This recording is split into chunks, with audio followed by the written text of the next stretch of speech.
Shalom, Israel, Most High Christ bless. As you can see, we out here at Black Wall Street. My name is Young Prophet Elijah. Trying to buy some stuff. Skip Kitty Kia.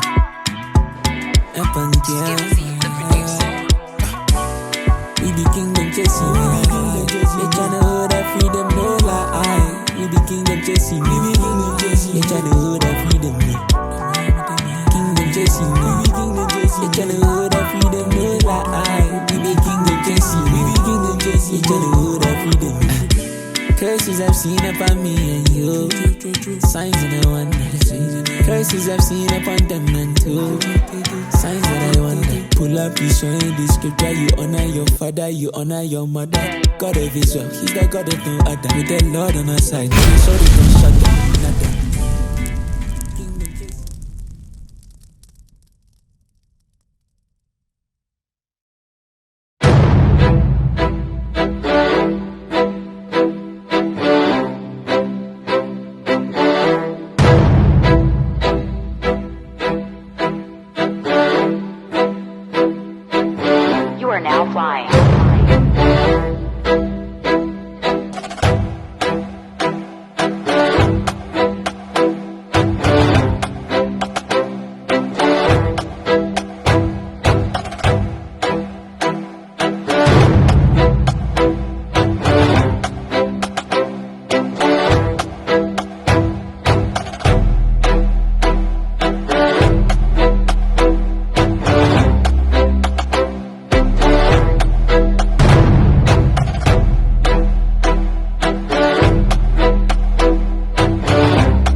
We fall, we break, we fail, but then we rise, we heal, we overcome. Why would I give up? Yeah, right here at the finish line. You must not know what's up. Cause we ain't got much time and we been going in. Yeah, it feel like so long. Yeah, and all the hate we done faced at the end of the day, we can say, yeah. It been 20 years strong. It been 20 years strong. Say what? After all of the trials and all of the tribulation, we stand here an organized nation. Many thought that we wouldn't come back from the odds we was facing, but these bricks built on strong foundations. That's why they in the uproar. Absolute, we got a bishop on deck. See what I'm saying? Absolute, we got a bishop on deck. Absolute, we got a bishop on deck. Absolute, see my bishop on deck. All the rise on feet, so respect. All these damn doors get checked. Hey, see what I'm saying? Hey, shout him out. Tuesday, Shout him out. Tuesday, Put in work, reach the people, see my bishop, he don't play. Shout him out. Tuesday, Shout him out. Tuesday, Put in work, reach the people, see my bishop, he don't play. Shout him out. Tuesday, Shout him out. Tuesday, Put in work, reach the people, see my bishop, he don't play. Shout him out. Tuesday, Shout him out. Tuesday, Put in work, reach the people, see my bishop, he don't play. Absolute, we got the bishop on deck. On deck. Absolute, we got the bishop on deck. See what I'm saying? Absolute, we got the bishop on deck.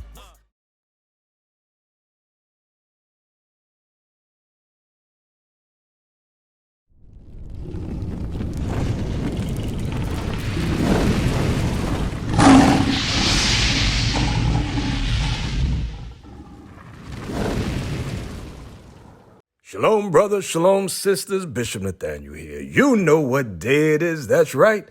It is Shout Out Tuesday. It's Shout Out Tuesday. And you know how I love to read your letters of exhortation and your donations of support. But before I do that, I often love to cover a little bit of our hidden history. So sit back, get your libations on, get your diet food, get your comfort food, get whatever you need to munch on to relax yourself to enjoy today's episode, all right?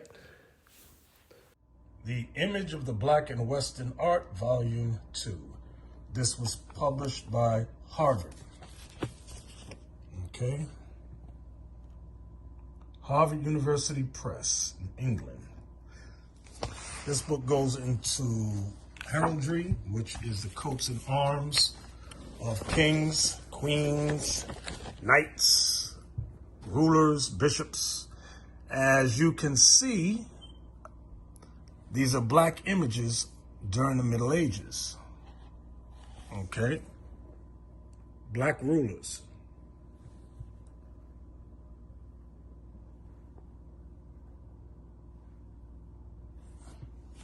All right, let's go on. Here's some more. These are things they don't show you in school. They teach black history starting with slavery from more or less around 1619 all the way from there, or not all the way, but from there. Never going before that, where these images, like we're showing here, let's take a look at what year is that? 1316. Okay, 1316. Some of them even at 1276, because we were ruling during that time period. All right, take a look. Take a look. And where is this? This is number 5. Let me zoom in a little closer. 5. Memorial bearings of Cologne, the holy kings, the bishop and his vassals. Okay, that's what number 5 is. What you're looking at here. Okay.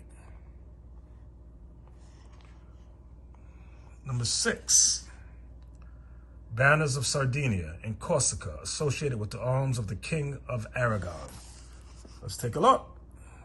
Do you see that? A black man. Black men. Let's look at this one. Number 7. Heraldic Moors from the Universal Memorial of the Gallery Herald. 1370. Let's take a look. Look. There's a sister right there. Another one over there. So what I'm showing you is that black people ruled during the Dark Ages. Now, watch this. This one I wanted to show you guys. This is picture number 9, right?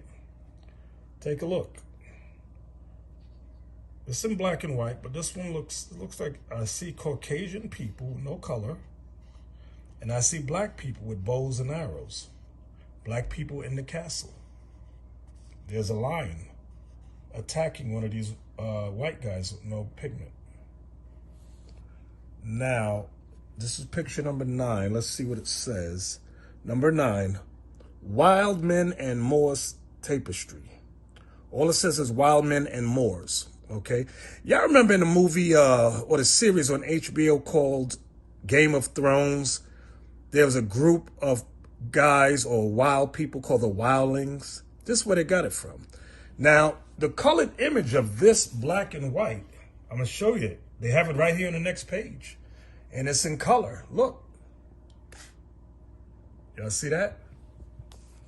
White folks, hairy, attacking black people who live in the castle. Do y'all see this?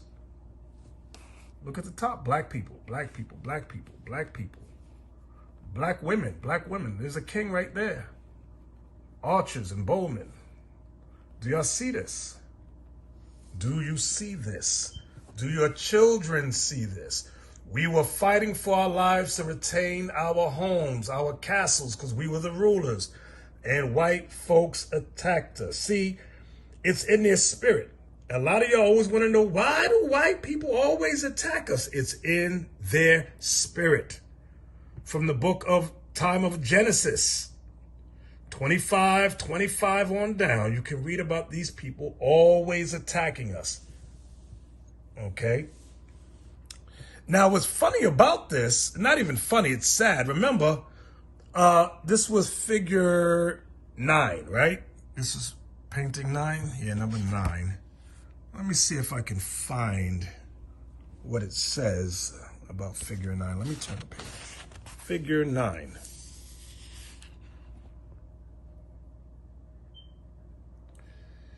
In the scene we're studying, the attack on the castle, not only is this distinction clearly marked, but wild men and blacks are set in real opposition to each other. See, here they call them wild men. Why don't you just say white people? See how they play with words?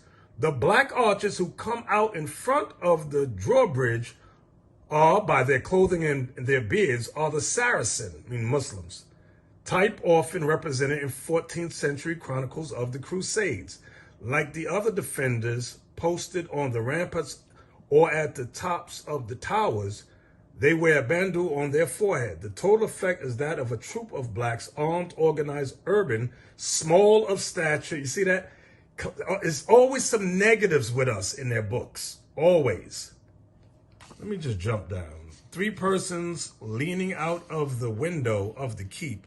A crowned black king with a white beard, a black queen with blonde hair, and a black princess whose arms are outstretched in a gesture of tearful pleading. Okay? It's always negative when they write. And they won't even call themselves white people. They say wild people or wildlings like they do in the movie. Look at number 24 and 25. Let's take a look. Let's see what it says. Martyrdoms of St. Matthew and St. Maurice. Martyrology. Prague, 1402. All right. So they're claiming that this is the martyrdom of St. Matthew here. They're saying that this is St. Matthew and these blacks are killing St. Matthew. Okay. Really, let's go down. Martyrdom of St. Maurice. What do y'all notice about this picture? I'm showing you how white people are evil. Take a good look. You know what I'm going to do? I'm going to zoom in. Hopefully you're going to see it.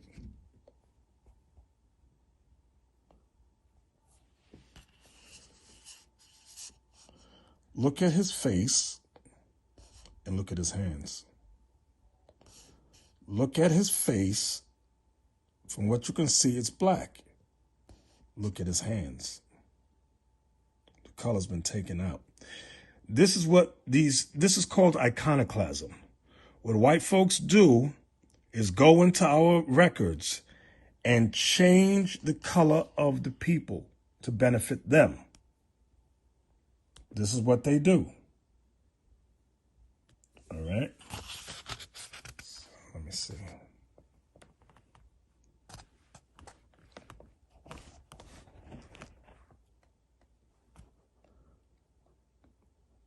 Number 26. Let me see if I can find the writing for number 26.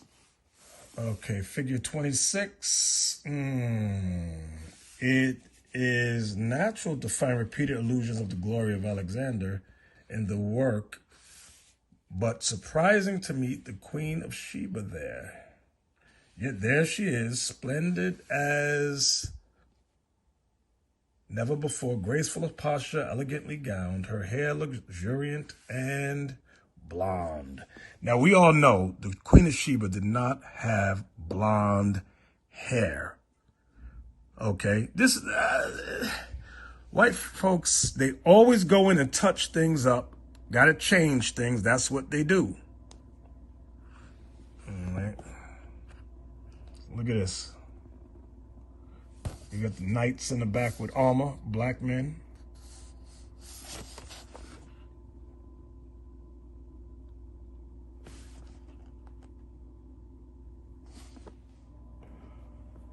All right. We're going to look at figure 48, but let's get the wording first. Figure 48. I'll start from here. We should point out that the two scenes do not appear in the older versions of the play of the Antichrist that we have been able to Consult. A little further on in the manuscript, monstrous white men. Oh, I like this wording here. Monstrous white men and blacks carrying curved sabers and an emblazoned shield march toward the Antichrist, and kings from all over the world worship him. Let's take a look at that. That was figure 48. There we go. Monstrous white men on a goat, marching black men to the Antichrist. Do y'all see that? Do y'all see that? Now let's look at number 47.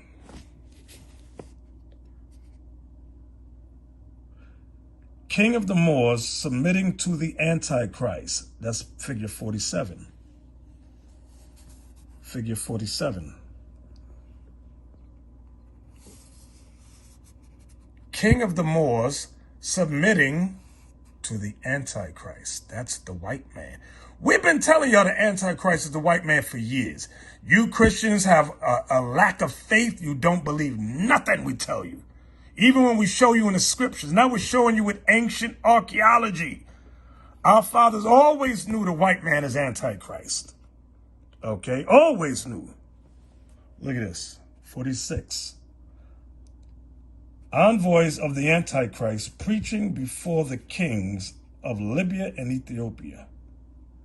46. Oh, here's 46. Let's pull back. Envoys of kings before the Antichrist preaching. The Antichrist preaching.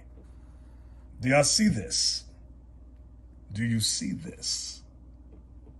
Well, I really don't know how to help you. I'm going to go back to this one. King of the Moors submitting to the Antichrist. Number 47. I don't think I went all the way down. I started up here, but I didn't go. There's the king there with the Moors. There's the Antichrist, but I didn't go down when it says that he submitted to him. Look, and they took the crown off his head. That's what the white man does. The white man and his false prophet. The beast and the false prophet. Oh boy, Christianity, democracy. They remove kings and put kings in that they want. That's what America does. Y'all keep playing. You better get with this, these parables we've been trying to share with y'all. Open your understanding. Number 50. Memorial bearings of the great Khan and his vassals. Number 50. There's the great Khan there. Crown over his head. Let's pan down. Black. 3 black men here.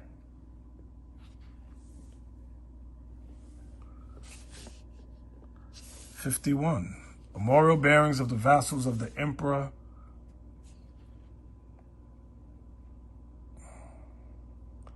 Memorial bearings of the vassals of Emperor of Constantinople. Do y'all see this? Black men with swords.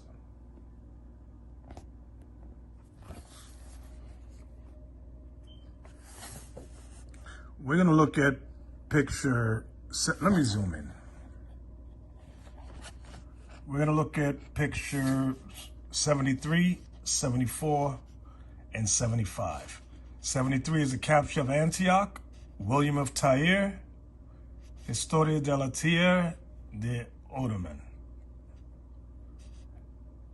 13th to 14th century, excuse me. Next one is the defeat of the Prince of Egypt, William Tyre, Historia della Terre de Ottoman. 75, Charlemagne's siege of Agen. All right. Here is picture 73. I want y'all to take a good look. Here's a castle. There's black people wearing armor in the castle, throwing down stones. Here we have white people attacking the castle, trying to take the castle. Pay close attention. This is our history. This is what led into slavery. Let's go down. This is picture, oh, I'm sorry. This is 74 here. Where is it?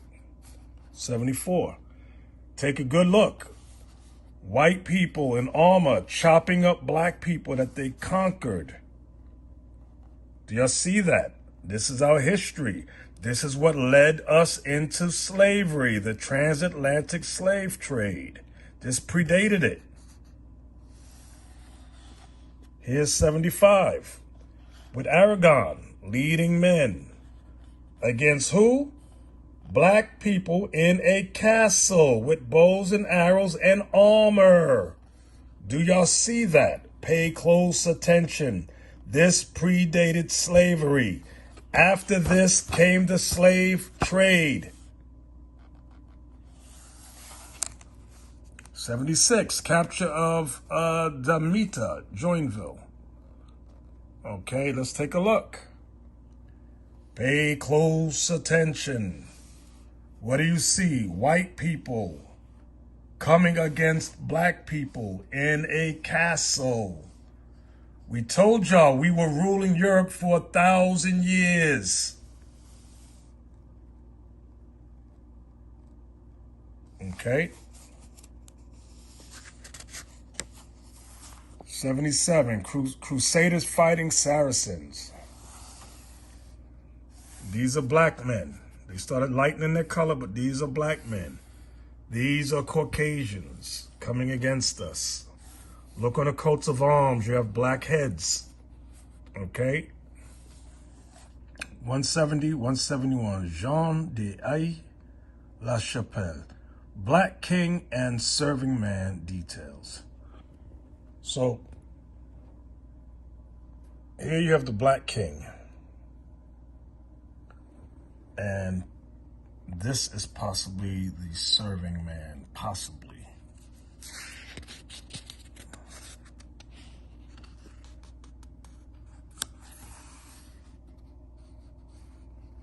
$172.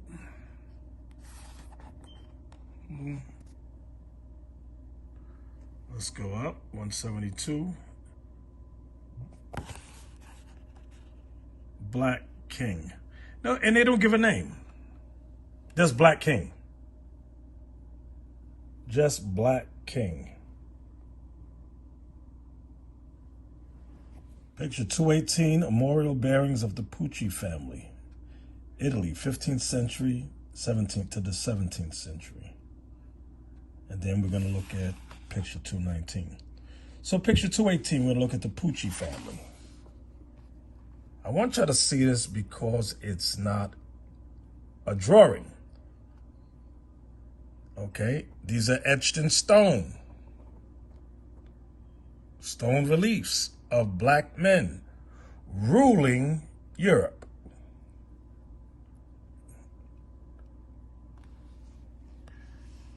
Down here, pay close attention. You have white man on horseback. You have the image of a black knight with a shield, black coat of arms on a stick. And the white guy's practicing fighting against the black man, which is an Israelite, which they call Moors or Saracens in this book. This is our conquest, how they conquered us. Okay, this is near that time. Remember, this is the 15th to the 16th century.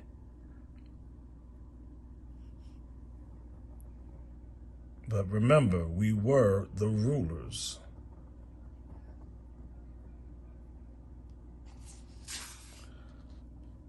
We want to look at what it says about 221. Picture 221, that's 221. 221. Let's pull back just a little bit. To cite only one more example, the diversification of heraldic themes gave birth to a charming circular composition by, I don't know what that says.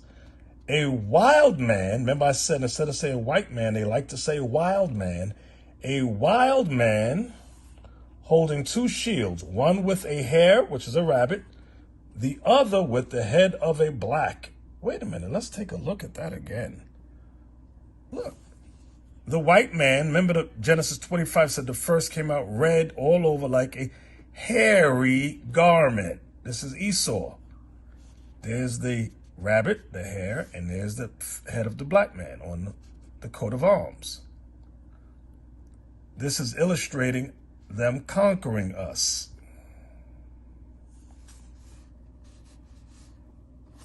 Now, let's look at picture 222. 222. Let me see if I get it right.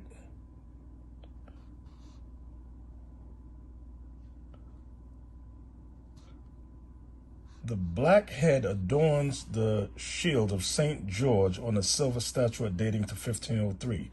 The oldest piece in the collection and figures on the guard and pommel of the sainted knight's sword. Okay. Let's take a look. All right, you got a white guy in armor, but look, he has the shield of a black man's head.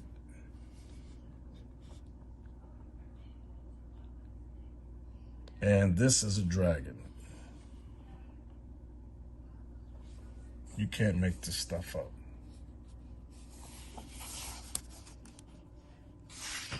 We're going to look at picture 223 and 224. Monogrammist, PW, playing cards, king and knave in the Parrot series. Cologne about 1500. There's 224 and 223. Look at the black man on the horse, the knave, and here's the Parrot series it's talking about. Black man in armor on a horse. Armored horse. Black man in armor. There's a Parrot series. I'm showing you once again, black people ruled Europe. We were the warriors. We were the kings. We were the queens. Picture 225 I want to look at. Memorial bearings of the Dura family. 1523. Look, black man. There's a date, 1523 AD. Coat of arms. A black ruler.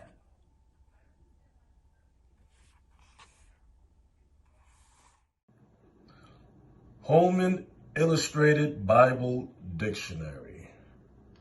Let's take a look inside. All right, we just looked up black. Often used to denote the color of physical objects. Hair, Leviticus 13:31, verse 37, Song of Solomon 5:11. Notice what it says next. Skin, that's right. Skin, Job 30, verse 30. Song of Solomon, chapter 1, verse 5 and 6. Lamentations 4, verse 8. I want y'all to see that the scholars know that skin color is mentioned in the Bible. So anytime you hear Christians say, color's not in the Bible, black color especially, tell them to shut the hell up. They don't know what they're talking about. They support, these Christians that say such evil things support white supremacy. Listen good to what I'm saying. They support white supremacy. And I wanted to go down here. Black is also used figuratively to describe mourning. Job 30:28, Jeremiah 4:28, Jeremiah 8:21, Jeremiah 14:2. You know, Jeremiah 14:2 says, Judah mourneth, the gates thereof languish, they are black unto the ground. That black, notice the term figuratively. It means two things. Yes, it means mourning, but also means skin, meaning dark skin. How do I know that? I want you to take the lightest skinned black person you know. I just said it. The lightest skinned black person you know, and ask yourself a question. Do they call them white, black, or other? they call them black. But they're very high yellow. They're light-skinned. They're called black. Why? Is it because their skin is as black as night? It's because our condition as a race, black is also used figuratively to describe mourning. Our race is in mourning. We're called the black race. So don't ever let nobody tell you that the word black is only talking about mourning. No, it's also talking about skin and mourning. 2 in 1. Because black is also used figuratively. All right. Now, man, Roget's International Thesaurus. This is the 3rd edition. All right, let's go down. This is 1834. White eyes only, like Deacon Nathan says. Why white eyes only? Because in 1834, where were we? Slavery. These white people had us in hard bondage, captivity, slavery. 1834. So let's go inside this book and see what they say about black.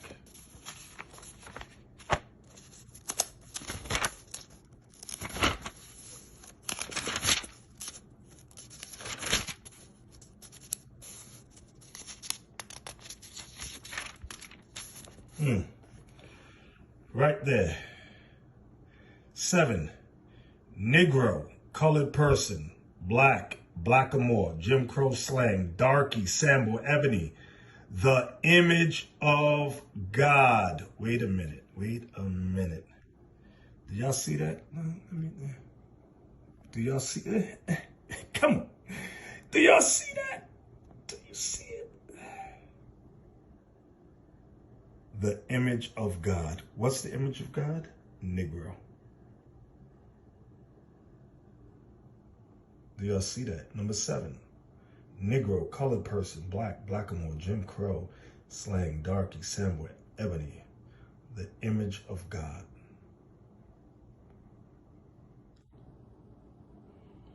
Early Spanish manuscript illumination. This is the book cover.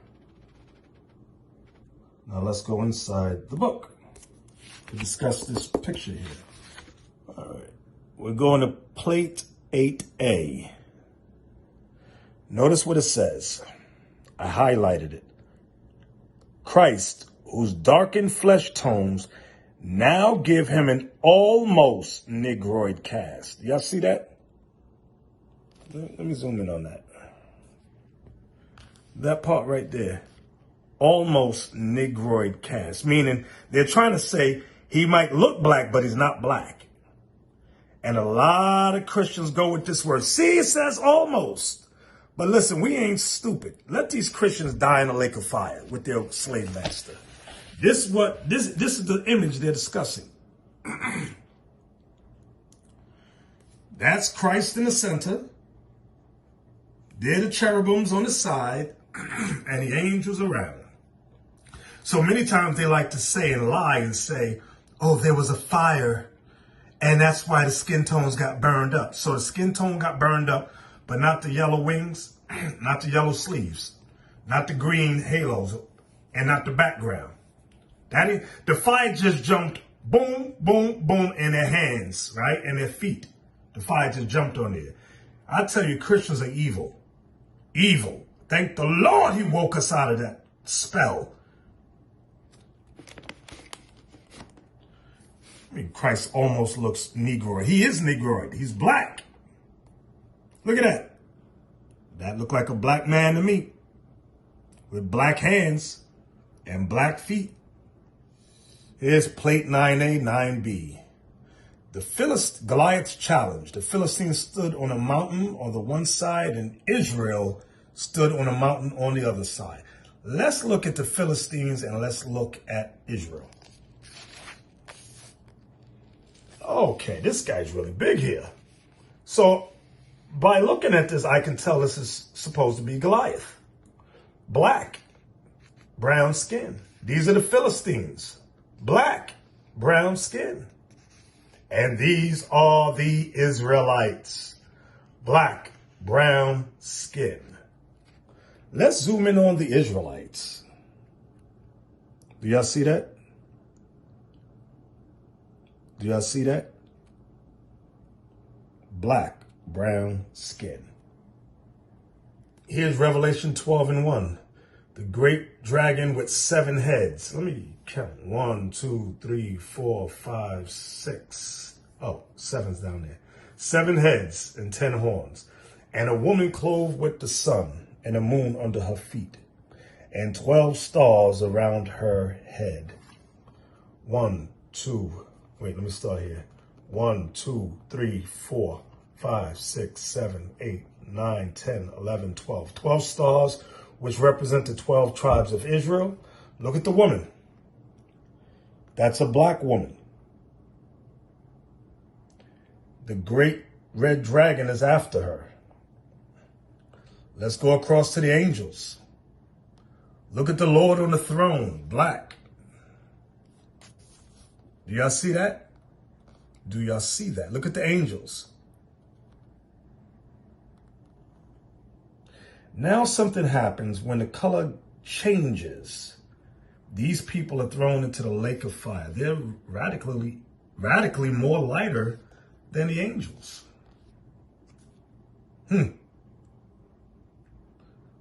With a demon down here in a lake of fire. Heads.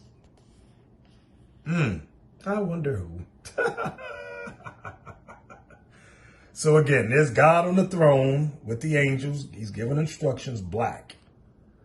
There's no ifs, ands, or buts. And these are old. These are painted in 900s, okay, in Spain. All right, this book is called Our Living Bible. All right, let's go inside. I'm on page 254. Do y'all see this here? Painting from Dura Europa's 3rd century AD. So this is about 200 AD. This is the first known painting of Christ. Healing the man, telling him to pick up his bed and walk. I want y'all to look at how they painted Christ in the year 200s, in the 200s. Black. Ain't no ifs, ands, or but about it. He's a black man pointing at this man, this other black man, to get out of his bed. And the man picks up his bed and walks.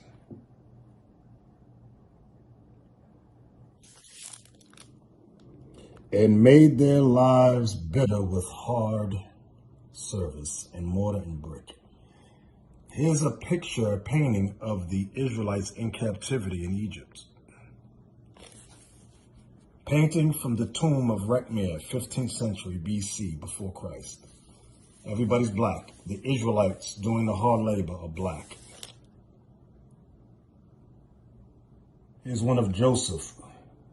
So Joseph found favor in his sight and attended him, and he made him overseer of his house. The blessing of the Lord was upon all that he had in house and field. Genesis 39:45. There's Joseph overseeing the workers in Egypt. Remember, Israel didn't come in yet. His brothers had not come in yet. Everybody's black. That's what I want y'all to see. The Jews and Moors in Spain by Joseph Kraskow.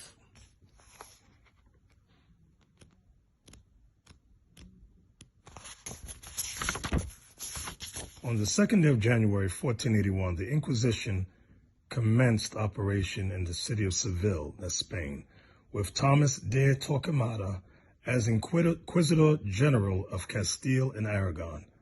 A few years later, it found its way into every prominent town of Spain and confined itself everywhere almost wholly to the Jews. The severity and savage alacrity of it may best be learned from the appalling fact that during the 18 years of Torquemada's ministry, an average of more than 6,000 convicted persons suffered annually from the cruel tribunal by burning or by condemnation to lifelong slavery or by endless torture making an average of nearly 17 a day, and the entire number punished during an existence in Spain from 1481 to 1808 amounted to 340,000 persons. All right. All this to protect the interests of religion. All this for offenses so trivial that our blood boils with indignation at the very thought of the heinous cruelty. It was sufficient to burn a convert as a relapsed heretic upon the mere accusations of crimes such as these: that he wore better clothes or cleaner linen on the Jewish Sabbath than any other days of the week, that he had no fire in his house on the Jewish Sabbath, that he ate the meat of animals slaughtered by Jews, that he abstained from eating pork, that he gave his child a Hebrew name, and yet he was prohibited by law under severe penalties from giving a Christian name. So our people were tormented and tortured for keeping God's commandments.